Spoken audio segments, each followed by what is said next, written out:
हर हर महादेव मित्रों, ज्ञान Ganga YouTube channel में एक बार फिर से आप सभी का हार्दिक स्वागत है। जैसा कि आप लोगों ने थंबनेल देखा ही होगा, हम इस श्रृंखला में आपके द्वारा पूछे गए सभी धार्मिक प्रश्नों के उत्तर देने का पूरा प्रयास करेंगे। तो चलिए आज हम शुरू करते हैं इस श्रृंखला का पहला अध्याय।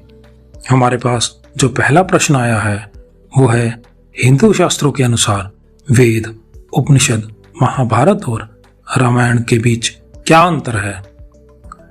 मित्रों, वेद, उपनिषद, महाभारत और रामायण हिंदू शास्त्रों के मौलिक ग्रंथ हैं जो विभिन्न उद्देश्यों की पूर्ति करते हैं और हिंदू विचार के अलग अलग पहलुओं को व्यक्त करते हैं। हिंदू धर्म की समृद्ध परंपरा में वेद, उपनिषद, महाभारत और रामायण जैसे ग्रंथ महत्वपूर्ण स्थान रखते हैं। ये सभी ग्रंथ न केवल धार्मिक बल्कि दार्शनिक और नैतिक दृष्टिकोण से भी अत्यधिक महत्वपूर्ण हैं। आइए प्रत्येक ग्रंथ की विशेषताओं और उनके महत्व को समझते हैं। सबसे पहले वेद। वेद हिंदू धर्म के सबसे पुराने और पवित्र ग्रंथ हैं, जिनका निर्माण लगभग 1500 से 500 ईसा पूर्व के बीच हुआ। वे 4 प्रमुख संग्रहों में विभाजित हैं: ऋग्वेद, सामवेद, यजुर्वेद और अथर्ववेद। ये ग्रंथ मुख्य रूप से मंत्र, भजन और अनुष्ठानों से भरे हुए हैं, जिन्हें विभिन्न धार्मिक समारोहों और बलिदानों में उपयोग किया जाता है। वेद धार्मिक प्रथाओं और सामाजिक मानदंडों की नींव रखते हैं और हिंदू संस्कृति में अनुष्ठानिक जीवन को महत्व देते हैं। नंबर 2, उपनिषद। उपनिषद वेदों के अंत में स्थित दार्शनिक ग्रंथ है जो ध्यान, नैतिकता और वास्तविकता एवं आत्मा के स्वभाव पर गहराई से विचार करते हैं। ये ग्रंथ आध्यात्मिक खोज और ज्ञान की प्राप्ति पर केंद्रित हैं। उपनिषदों में व्यक्ति की आत्मा और ब्रह्म के बीच संबंध की गहन चर्चा की गई है, जो वेदांत दर्शन का आधार है। ये ग्रंथ अनुष्ठानिक प्रथाओं से आगे बढ़कर गहन दार्शनिक विचारों की ओर ले जाते हैं। नंबर 3, महाभारत। महाभारत एक विशाल महाकाव्य है जिसमें कुरुक्षेत्र युद्ध की कथा है, जो पांडवों और कौरवों के बीच होती है।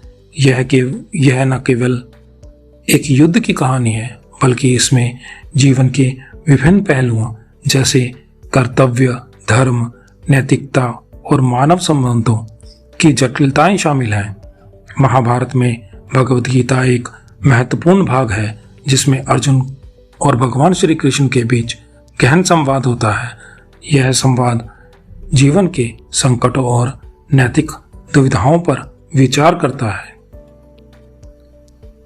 नंबर 4, रामायण। रामायण एक अन्य प्रमुख महाकाव्य है जो भगवान राम, उनकी पत्नी सीता और राक्षस राज रावण के बीच संघर्ष की कथा प्रस्तुत करता है। यह ग्रंथ आदर्शों जैसे धर्म, भक्ति और निष्ठा को उजागर करता है।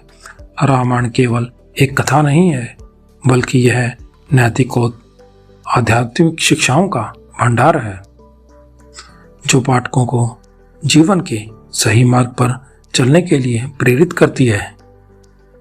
मित्रों, इन सब का निष्कर्ष यही निकलता है कि वेद, उपनिषद, महाभारत और रामायण सभी हिंदू धर्म के अद्वितीय पहलुओं को दर्शाते हैं। जहां वेद और उपनिषद धार्मिक अनुष्ठानों और दार्शनिक विचारों पर ध्यान केंद्रित करते हैं, वहीं महाभारत और रामायण नैतिक और जीवन के मूलभूत सिद्धांतों कहानी के माध्यम से प्रस्तुत करते हैं।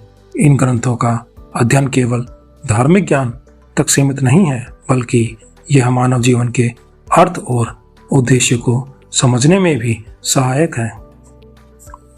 तो मित्रों, आशा करते हैं कि आज की हमारी ये जानकारी आपको अच्छी लगी होगी और जिनका ये प्रश्न था, हमें उम्मीद है कि उनको अपने प्रश्नों का उत्तर मिल गया होगा। तो जिन जिन को हमारी ये वीडियो अच्छी लगी तो इस चैनल को लाइक करके सब्सक्राइब ज़रूर करें।